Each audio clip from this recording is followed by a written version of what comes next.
Prinsip afirmasi adalah awalnya aku menyatakan itu dirimu, kemudian ikuti dengan predikat aktif positif, baik kata benda, kata kerja, kata sifat.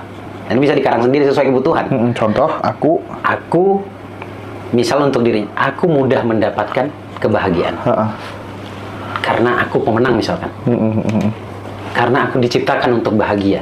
Kewajibannya 7,8 hampir 8 M. Selesai. Nggak sampai 2 tahun. 1,5 bahkan nggak sampai. Anggaplah 1,5 tahun gitu ya. Apa saja yang dilakukan? Pertama, saya suruh dia mengaku pada diri sendiri. Kesalahannya dari 3 yang saya sampaikan. Mindset, syukur, sedekah. Ternyata rusak semua. Ketika kalian dendam pada orang lain, kalian akan apes dengan sendirinya. Itu hukum alam. Hukum alam itu tidak minta persetujuan Anda ini terjadi. Juga tidak minta Anda percaya atau tidak. Terjadi saja pada setiap manusia. Ketika Anda menyimpan dendam, berarti sejatinya Anda menginginkan keburukan datang dalam kehidupan Anda. Baik, Gus Baraja. Ini antusias teman-teman sangat luar biasa malam hari ini gitu ya. Jadi gini, aku pernah ya dengar Gus Baraja bicara soal menarik rezeki dalam 21 hari gitu. Nggak tahu masih ingat apa enggak itu? Oh iya, banget. Itu gimana? Baru kelar juga kelas. Bisa di breakdown itu, oke sip. Iya. Sebenarnya yang diolah adalah rasa satu. Kedua, metode toolsnya adalah syukur. Jadi syukur itu tidak sesederhana seperti apa yang kita sampaikan dalam keseharian kita hanya dengan mengucapkan alhamdulillah. Tuh, itu yang harus dicatat baik-baik. Syukur itu bisa kita ucapkan, bahkan kalau kita berbicara tentang syukur atau mempraktekkan syukur, ya seharian kita hanya akan sibuk bersyukur. Bersyukurnya saya sederhana banget sebenarnya, tetap butuh dilatih. Acuannya adalah masa lalu. Kalau masa lalu buruk misalkan, lalu tiba-tiba dapat hal positif, lihat terus apa yang kamu dapatkan. Dan syukuri, nikmati, rasakan. Syukuri, nikmati, rasakan. Itu kan komponen kata dan rasa. Gitu. Jadi kayak misalkan saya selalu bermimpi untuk tinggal di tempat yang dingin. Saya habiskan masa tua saya di Batu dan itu terjadi. Itu terjadi. Kemudian bagaimana cara saya bersyukur? Ya saya membiasakan diri dari umur 15-an sampai sekarang belum pernah tidur di bawah jam 12. Ya, itu hubungannya dengan apa? Karena malam hari itu paling enak untuk kelola rasa. Malam hari. Jadi saya lihat, oh ya Allah, saya punya rumah. Ya Allah, saya punya kendaraan. Ya Allah, saya punya banyak hal. Ini nikmat ya Allah. Sampai ke dalam hati. Puncaknya, setiap ada objek yang saya syukuri, saya bisa menangis. Saking nikmatnya. Saking nikmatnya artinya, ya Allah makasih. Terus, masa lalu yang buruk, saya syukuri mas. Karena kalau tidak melalui itu, tidak melewati itu, ceritanya akan berbeda. Nggak akan seperti sekarang. Jadi saya makasih dengan perceraian. Saya pernah sampaikan juga di channel YouTube saya. Gitu ya? Saya makasih ya Allah pernah bercerai. Karena kalau tidak melewati itu, saya nggak akan ketemu dengan istri yang baik saat ini. Gitu, yang benar-benar taat, takut, gitu sama suami. Kemudian anak juga hadiah bagi saya. Itu pun buah dari bersyukur, mas. Jadi kalau tanya kesimpulan ilmunya, syukur dan kata. Lagi-lagi kata, mas. Saya nggak berani nih bahas divorce terlalu sering di YouTube karena disaksikan banyak orang dan khawatir jadi kayak dulu itu yang Babe filmnya Rano Karno itu. Wah, kamu kok males-malesan sana jadi gubernur beneran. Jadi gubernur. Ini bahas. Itu lagi-lagi kata. Iya, kata. Lagi-lagi kata. Tapi menariknya gini deh. Tadi kan ada yang tanya, bagaimana caranya mengafirmasi atau agar suamiku itu setia atau agar istriku itu setia. Ini kan nanti larinya mesti di kata afirmasi kan. Iya, lagi-lagi. Tapi kan paradoks, Pak, dengan paradoks dengan penerimaan yang tadi Gus Baraja sampaikan di awal, meskipun negatif harus kita terima utuh. Nah, gimana menjelaskan ini, Gus? Baik. Jadi sebelum bicara kepada eksternal, kondisikan dulu internalnya. Jadi biasanya begini, ini mohon maaf nih pada si penanya ya.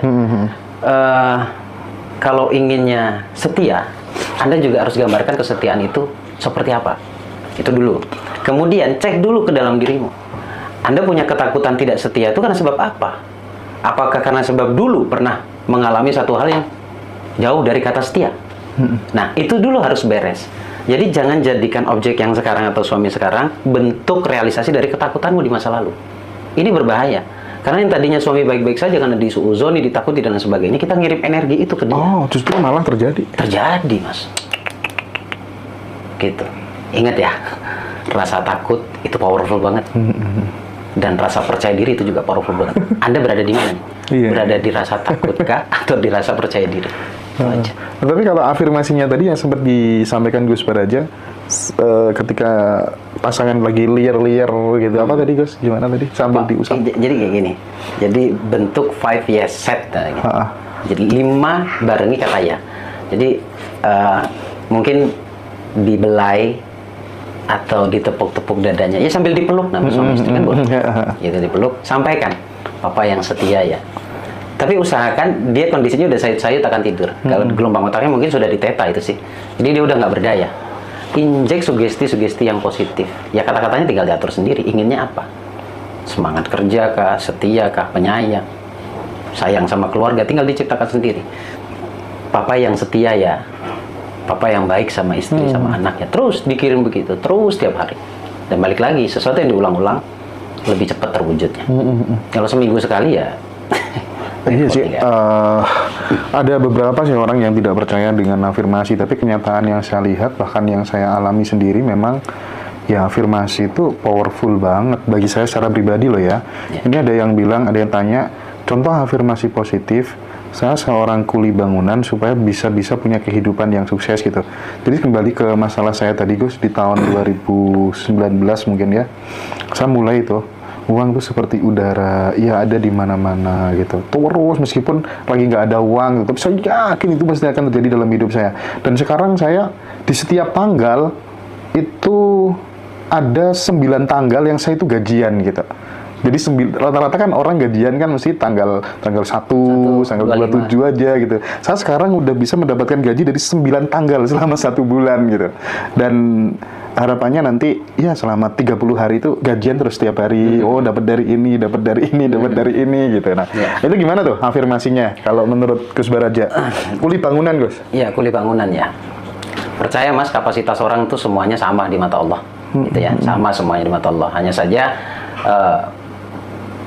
lingkungan kita yang membedakan, pola pikir kita yang membedakan, dogma kita yang membedakan. Jadi titik bedanya sudah saya kasih tahu dari dogma, maka rubahlah doktrin itu. Setidaknya mulailah melakukan banyak hal tentang yang positif-positif atau yang baik-baik. Karena percaya tidak percaya, kehidupanmu hari ini itu hasil kata di masa lalu. Pikiran berubah jadi perkataan, perkataan jadi tindakan, tindakan jadi kebiasaan, kebiasaan jadi karakter. Karakter merubah nasib. Nasib. Intinya begitu. Jadi mulai dari pikiran dan membiasakan dengan sesuatu yang positif yang diinginkan. Gitu. Jadi sesuatu diawali dari pikiran kan ya. Pikiran melahirkan nanti apa tuh namanya? Kata. Iya, kata gitu kan ya. Tindakan. Betul. Habit, karakter, nasib gitu ya. Sip ya, teman-teman semuanya ya. Untuk jodoh, jadi afirmasinya nggak diajarin nih Gus. Misalnya afirmasi saya ini, atau afirmasinya disuruh bikin sendiri-sendiri aja senyamannya gitu. Oke, prinsip afirmasi nanti bisa ngarang sendiri. Prinsip afirmasi adalah awalnya aku. Aku menyatakan itu dirimu. Kemudian ikuti dengan predikat aktif positif, baik kata benda, kata kerja, kata sifat. Dan bisa dikarang sendiri sesuai kebutuhan. Contoh, aku misal untuk dirinya, aku mudah mendapatkan kebahagiaan. Karena aku pemenang misalkan. Karena aku diciptakan untuk bahagia. Aku mudah mendapatkan jodoh. Jodohku bla bla bla bla. Mungkin nulis juga lebih bagus, scripting gitu. Menulis itu juga sangat sangat berdampak karena dengan menulis Anda tahu persis apa yang sebenarnya Anda doakan. Orang tuh banyak terjebak pada doa yang negatif, Mas. Standarnya kan gini. Cinta itu kan karena dipikirkan berulang, Mas. Nggak ada orang yang pingin hidupnya susah. Pertanyaan saya, kenapa susah itu kamu pikirkan berulang? Berarti sejatinya kamu suka sama susah. Iya ya. Terakhir ada teman dari mana ya, lupa aku ya. Wonosobo atau mana ya. Jadi, tapi kan aku terus gak bisa terus Mas Hendra. Tapi aku kan gak bisa terus Mas Hendra. Kata-kata gitu. tidak bisa. Nah, harusnya kan kalau dia sadar gitu ya, bahwa aku ini adalah ciptaan yang paling sempurna misalnya kan ya, dan dia benar-benar membela dirinya luar biasa, kan nggak mungkin kata-kata itu muncul. Nggak mungkin. Dia hanya yakin aja dengan keadaan. Walaupun dia gagal lari. Harusnya itu nggak muncul. Iya, tetap dibela. Setidaknya mungkin ini awal dari perjalanan. Nah, jadi ini apa tuh pas banget statementnya Gus Baraja ini dengan nasib beberapa sahabat-sahabatku, meskipun agak lebay ya, meskipun agak lebay itu artinya, wah aku nih sama uang, aku sebentar lagi punya kendaraan, itu kan agak lebay sampai dibikin story, sampai dibikin status. Aku sebenarnya agak muak juga, nggak harus seperti itu. Realitanya kadang malah dia yang paling lambat. Ya iya sih, cuman ya progres juga Gus ternyata dengan dia pede gitu kan ya. Iya. Malah yang lebih mengerikan lagi temanku itu yang kemudian dia dulu mantan orang nakal gitu kan ya. Terus karena dia setiap mau tidur gitu selalu berafirmasi yang positif. Dia nggak kerja, istrinya aja yang kerja. Setiap hari hanya nganter anaknya badminton sama saya gitu ya. Dan waduh, tiba-tiba budenya sakit, gak punya anak, ya kan, dirawat, dan dia bisa dipercaya, gitu. Dikasihlah tanah 4 kotak, gitu ya, nilainya 1 M. Perhiasan yang dari luar negeri, 80 gram, segala macam, dikasih ke dia. Dia bisa bikin usaha ternak, segala macam, loh. Hidupnya berubah karena afirmasi. Kata. Lagi-lagi kata. Kata pun berangkatnya dari pikiran. Pikiran itu sebenarnya berangkatnya dari dogma, dari hati. Jadi kalau dogmanya dari dulu negatif, kayaknya yang keluar tetap negatif. Program kan itu. Iya. Tapi kita nggak mau soal program kan. Intinya kalau ya pinter-pinter aja mengganti program yang jelek diganti yang baik gitu. Iya. Dengan banyak cara, makanya belajar. Iya, banyak cara. Belajar. Makanya gak ada yang instan. Iya sih. Gak ada yang kebetulan gitu. Jadi mulailah untuk terus menggali potensi dalam diri. Gitu. Ada nggak semacam kayak case yang menarik gitu yang mungkin sesuatu banget menurut Gus Baraja dari sahabat-sahabat klien gitu yang pernah ikut kelas terus hidupnya berubah luar biasa, before afternya bagaimana gitu. Ada nggak beberapa case yang bisa diceritakan ke teman-teman, cerita awalnya bagaimana gitu, terus setelah di-trigger tiba-tiba mendapatkan hasil yang fantastis gitu. Gimana Gus? Ya, ada dan masih berlangsung sampai sekarang. Oke. Belajar dari 2 tahun yang lalu tepatnya, tapi dalam kurun waktu 1,5 tahun, kewajibannya 7,8 hampir 8 M. Selesai, nggak sampai 2 tahun, 1,5 bahkan nggak sampai, anggaplah 1,5 tahun gitu ya. Apa saja yang dilakukan? Pertama, saya suruh dia mengaku pada diri sendiri kesalahannya dari 3 yang saya sampaikan. Mindset, syukur, sedekah, ternyata rusak semua. Gitu. Jadi baik dan buruknya manusia itu ditentukan dari 3 ini aja dulu. Kalau mindsetnya benar, syukurnya benar, sedekahnya benar, dia akan benar. Nah, perjalanan dari awalnya dia ngaku bahwa mindsetnya salah tentang keuangan, gitu. Dia beranggapan bahwa, mohon maaf, hutang ini bisa membuat kaya. Tapi nyatanya tidak. Malah gelundungan hutangnya makin besar. Asetnya minus. 1. Kemudian yang kedua, dia juga sadar bahwa dia tidak ngerti syukur itu kayak apa. Ya, jadi syukurnya ditingkatkan lagi, kemudian sedekahnya juga kocar-kacir. Terutama tadi yang 2,5 itu banyak gara-gara dikumpulin, rencana 1 bulan saya mau kasih, mau keluarkan, itu nggak dikeluarin. Nah, balik lagi, 3 itu yang sangat-sangat mendasar untuk bisa menyelesaikan permasalahan hari ini. Tapi ya itu tadi, dalam keseharian kita kan pasti vibrasi naik turun, Mas. Nah, di sini peran guru. Even ketika ada sesuatu yang perlu dipecahkan, sharing, bicara, gitu. Terus apapun pembelajarannya ikut. Kemudian tingkatkan spiritualitas, ibadahnya diperbaiki. Jadi tadinya dia mengandalkan hutang, ternyata ada bisnis yang tanpa hutang bisa selesai. Bahkan dia tidak pernah mendapatkan 1 miliar dalam 1 tahun, nggak pernah. Ini malah 8 miliarnya lunas. Gitu. Jadi terus jaga vibrasi, jaga energi, jaga keyakinan ke Allah. Allah pasti selesaikan. Gitu. Mindsetnya harus mindset yang positif, sudut pandangnya juga harus positif. Bahagia tadi. Bisa nggak dianalogikan begini ya, kayak misalnya orang nembak itu kan butuh senapan gitu kan ya, terus kemudian butuh yang namanya peluru gitu. Nah, senapan, cara nembak yang tepat sasaran itu mungkin salah satunya adalah afirmasi dengan menyelaraskan antara lisan, pikiran, perasaan dan seterusnya gitu ya. Terus pelurunya itu salah satunya ya, ada sedekah, ada syukur, ada misalnya lagi tabungan energi gitu. Semakin berbuat baik terus gitu, bisa memudahkan kita bisa meraih goal-goal yang kita impikan, termasuk kita jadi orang bisa dipercaya, bekerja sesuai dengan passion atau talenta yang disenangi gitu. Bisa nggak dianalogikan seperti itu? Bisa banget. Gitu ya? Iya, itu kan sebenarnya dampak dari syukur, Mas.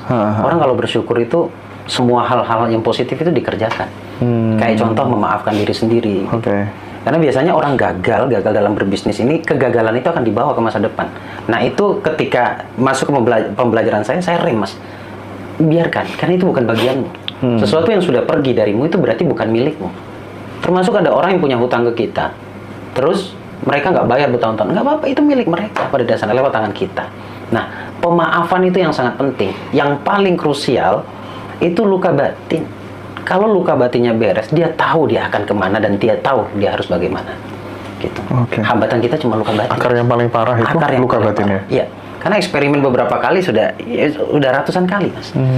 Ketika mereka menemukan akar masalahnya dan akar masalahnya dibereskan, dia menemukan perubahan di masa yang akan datang.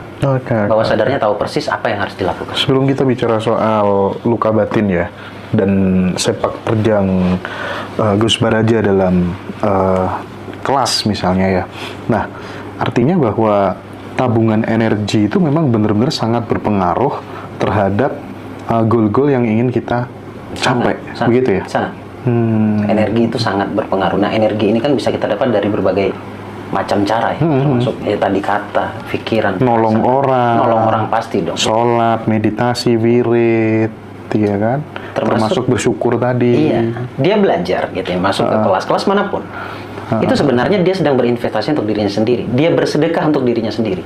Nah, di sini batasan kadang-kadang saya katakan bahwa jangan pelit terhadap dirimu sendiri. Untuk dirimu sendiri saja kadang kita pelit gitu. Jadi menolong orang lain kemudian menolong diri kita sendiri. Kembalinya ke kita, Mas. Pantulannya lebih cepat. Sama seperti dikatakan kalau kita menolong orang, setidaknya mendoakan orang lain. Ketika kita mendoakan orang lain itu akan ada malaikat yang mendoakan kita juga. Dan diaminkan juga. Itu akan kembali ke diri kita. Bahkan ada orang yang bereksperimen hanya sibuk setiap hari itu mendoakan orang lain. Sampai dia nggak berdoa untuk diri sendiri, Mas. Dia mendoakan di orang lain setiap hari. Doanya terwujud, Mas. Ini dia tanya nih, kalau kita tertipu oleh orang lain, apakah kita mengikhlaskan saja atau bagaimana? Itu yang terjadi yang dialami siapa? Mardigu Wowik, bosman Mardigu itu. Ketika dia ditipu, dia justru dikasih masukan sama siapa? Mas RB Sentanu, Mas Nunu, untuk mencintai orang yang menipunya itu gitu ya. Dan keajaiban itu datang dengan cara seperti itu. Ini kan bagian treatment dalam rangka untuk menghapus luka batin tadi. Iya, pada akhirnya kembali ke situ juga. Hati. Sip. Hati ini apa ya? Rumah kita yang sebenarnya. Jangan kotori. Kalau nggak bisa ngasih dengan sesuatu positif, setidaknya jangan dikotori. Karena berdampak pada dirimu nanti di masa yang akan datang. Maafkan siapapun yang pernah berkonflik, apapun bentuk konfliknya. Nah, memaafkan sekali lagi bukan melupakan. Sayangi mereka dengan cara mendoakan mereka. Kalau sayang disuruh peluk mungkin tidak bisa. Setidaknya doakan yang baik. Doa itu kembali bagi diri kita. Jadi saya kalau teringat ya kata-kata apa? Jangan punya dendam, jangan punya sakit hati, itu teringat sahabat saya itu. Sahabatku tuh memang dia bener-bener asetnya triliunan sih, Gus ya. Dan karena memang dia orang PIN kan dia kan, dia anggota PIN gitu kan, asetnya besar banget. Nah dia pesannya ke saya cuma itu, harus dimulai dari jangan punya dendam, jangan punya benci sama siapapun dulu gitu katanya. Jadi sehingga saya kadang agak mantap ini ya, membereskan luka batin. Kalau metode yang digunakan oleh Gus Baraja sendiri di dalam rangka untuk membereskan luka-luka batinnya teman-teman sendiri bagaimana, Gus? Saya takut-takutin aja, Mas. Takutin gimana? Jadi ketika kalian dendam pada orang lain, kalian akan apes dengan sendirinya. Itu hukum alam. Hukum alam itu tidak minta persetujuan Anda ini terjadi. Juga tidak minta Anda percaya atau tidak. Terjadi saja pada setiap manusia. Ketika Anda menyimpan dendam, berarti sejatinya Anda menginginkan keburukan datang dalam kehidupan Anda. Jadi ketika saya sampaikan begitu, lantas bagaimana Gus caranya, Gus? Sudahlah, sesuatu yang sudah pergi dari dirimu, itu bukan milikmu. Dan itu sudah menjadi keputusanmu. Kita suka nyalakan eksternal masalahnya, Mas. Walaupun di awal semuanya akan begitu ya. Tapi ketika dapat pemahaman seperti ini, coba dicerna. Walaupun nggak bisa diterima di awal. Dicerna bahwa atas kesepakatan Anda, gitu. Karena Anda sudah sepakat, ya terjadilah itu. Sudah lepas, ya sudah. Saya tidak bicara mengikhlaskan. Intinya, ini pilihan. Apakah Anda mau hidup atau masa depan Anda buruk? Ya udah, nggak apa-apa, dendam aja. Gitu. Tapi kalau Anda ingin memperbaiki masa depan Anda, dan berpotensi pula orang yang menipu Anda itu malah akan baik kepada Anda. Contoh tadi Mardigu. Iya. Maka dengan cara, coba kirim doa yang baik saja. Walaupun di awal nggak bisa diterima, saya paham. Ini saya bicara realita yang dialami semua orang ya. Disuruh benci pada orang yang, disuruh cinta atau sayang mendoakan kepada orang yang pernah nyakitin kita, itu sesuatu yang tidak mudah. Itu pelajaran gila tuh. saya ngalami sendiri sih, cuman aduh, tapi gila ini pelajaran ini. Orang yang mengucilkan saya, orang yang merendahkan saya, orang yang bahkan membohongi saya, hari ini minta solusi ke saya, Mas. Karena saya selalu, ya Allah selamatkan mereka. Semua yang terjadi itu karena mungkin kebodohan saya, mungkin karena kesalahan saya. Saya memaafkan dirinya dan maafkan mereka ya Allah. Maafkan, ampuni mereka ya Allah. Kadang saya fatihahkan. Nah, lewat fatihah itu tiba-tiba ada ketenangan dalam diri saya. Itu kelasnya udah kelas Nabi itu. Ya, karena memang perintah dari Nabi juga. Oh gitu ya. Di awal ya mungkin susah tadi. Kang Abu Marlo, selamat malam. Iya. Gus, bagaimana menghilangkan mindset soal dendam dan merubah ke memaafkan? Oh tadi udah dibahas. Tapi memang dahsyat banget sih kekuatan daripada memaafkan itu, karena memang saya juga ngalamin sendiri gitu. Awalnya saya belum bisa kayak gitu, Gus. Jadi ketika saya lagi bener-bener disakitin hati gitu ya, saya langsung berdoa, karena saya dulu kan punya figur otoritas gitu ya. Ketika dia kasih amalan ke saya, Hendra, kamu puasa Al-Fatihah di hari kelahiranmu gitu kan ya. Pas iya kena butuh ya, kena setain, kamu cukup berdoa, itu langsung. Nah, ingat-ingat ya, nanti nggak akan ada yang bisa beli tanahmu kecuali aku, orang sini gitu. Ingat-ingat ya, kamu nanti mesti akan minta maaf dan bener-bener minta tolong, nggak ada yang bisa nolong kecuali aku doanya mesti agak jelek-jelek kayak gitu, Gus. Tapi terjadi gitu. Tapi setelah paham seperti yang disampaikan oleh Mas Nunu kepada Merdigu Wawik tadi, ketika dia ditipu nilainya besar sekali, tapi justru mendoakan orang yang menipu dia, tapi justru akhirnya dikembalikan. Terus dia mendapat penghasilan yang luar biasa. Keren sih. Gitu. Tapi kalau berdoa jelek mungkin ada sebagian orang yang terjadi mungkin ya. Wah, kalau aku dulu sering banget Gus, sesuai dengan. Tapi padahal itu jelek loh. Pertanyaannya, adakah rasa kepuasan dalam hati? Kepuasan spiritualitas? Oh, kalau itu ya mungkin paradoks ya barangkali. Cuman kepuasan ego aja mungkin dapet banget aku. Oh, kapok mau kapan gitu kan? Ya kita namanya masih menyala kan.